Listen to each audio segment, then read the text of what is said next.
अन्विच्छन् भरद्वाजमुपागमत् दीर्घं जीवितम् अन्विच्छन् भरद्वाजमुपागमत् इन्द्रम् उग्रतपा भूत्वा शरण्यं ममेश्वरम् इन्द्रम् उग्रतपा भूत्वा शरण्यं ममेश्वरम् धर्मार्थकाममोक्षाणाम् आरोग्यं मूलमुत्तमम् धर्मार्थकाममोक्षाणाम् आरोग्यं मूलमुत्तमम् रोगस्य तस्य भर्तारः श्रेयसो जीवितस्य च मोदस्य संस्तारो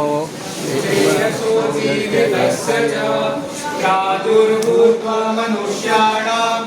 अन्तरायो महानयम् प्रादुर्भूताहिषाणाम् अन्धरायुर्महाधनम् हेतुलिङ्गोषधज्ञानम् स्वस्वातुर्परायणम्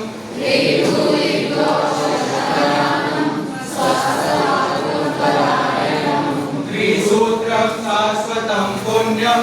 भूषेयं पितामहः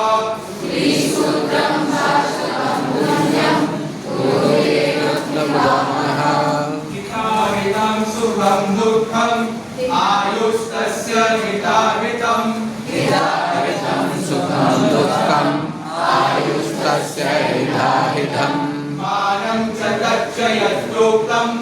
आयुर्वेदः स युज्यते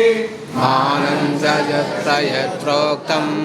आयुर्वेदं समुच्यते शरीरेन्द्रियसत्त्वात्मा संयोगोधारि जीवितम् शरीरेन्द्रियशुद्धात्मा संयितोन्द्रियमिन्द्रियम् नित्यगश्च दुबन्धश्च पर्यायायुरुच्यते नित्यरसकबन्धश्च पर्यायेणानुमुच्यते सर्वदा सर्वभावानां सामान्यं विद्धि कारणम् सर्वदा सर्वभावानां सामान्यं बुद्धिकारणम् राशिरेतुर्विशेषश्च प्रवृत्तिरुपयस्य च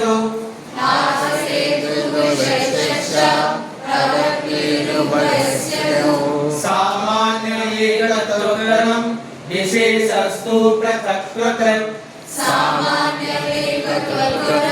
विशेषस्तु तुल्यार्थता हि सामान्यं विशेषस्तु विपर्ययः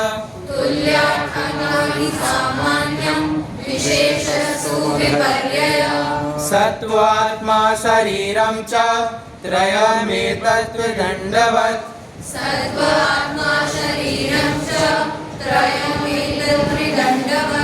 लोकस्तिष्ठति संयोगात् तत्र सर्वं प्रतिष्ठितम्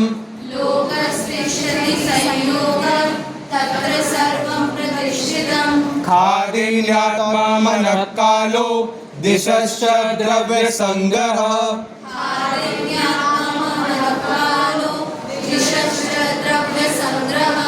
सेनेन्द्रियं चेतनं द्रव्यं निरेन्द्रियम् अचेतनम्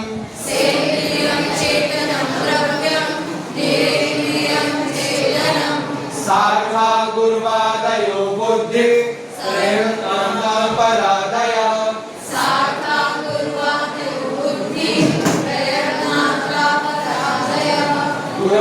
गुणारोगादि कर्म चेष्टेन मुच्यते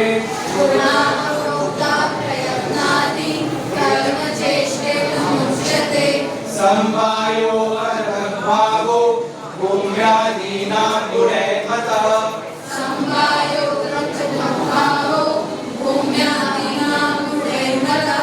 या नित्यो यत्र हि द्रव्यं न तत्रानियतो गुणः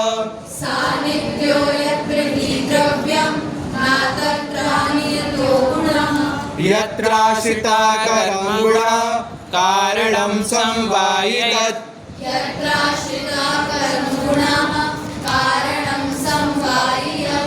तद्द्रव्यं समवायितु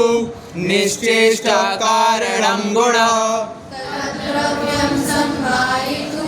निश्चेष्टः संयोगे च विभागे च कारणं द्रव्यमाश्रितम् संयोगे च विभागे च कारणं द्रव्यमाश्रितम् कर्तव्यस्य क्रियाकर्म कर्म नान्यदपेक्षते कर्तव्यस्य क्रियाकर्म कर्म नान्यदपेक्षते कालबुद्धिर्यर्थानां योगो मिथ्या न चाति च कालबुद्धिर्यर्थानां योगो मिथ्या न चाति च दुराश्रयाणां व्याधीनां त्रिविधो हेतु संग्रह दुराश्रयाणां व्याधीनां त्रिविधो हेतुसङ्ग्रहः शरीरं सत्त्वसंज्ञं च शरीरं सत्संगं च व्याधीनामाश्रयो मतः शरीरं सत्त्वसंज्ञं च व्याधीनामाश्रयो मतः तथा सुखानां योगस्तु सुखानां कारणं समः तथा सुखानां योगस्तु सुखानां कारणं समः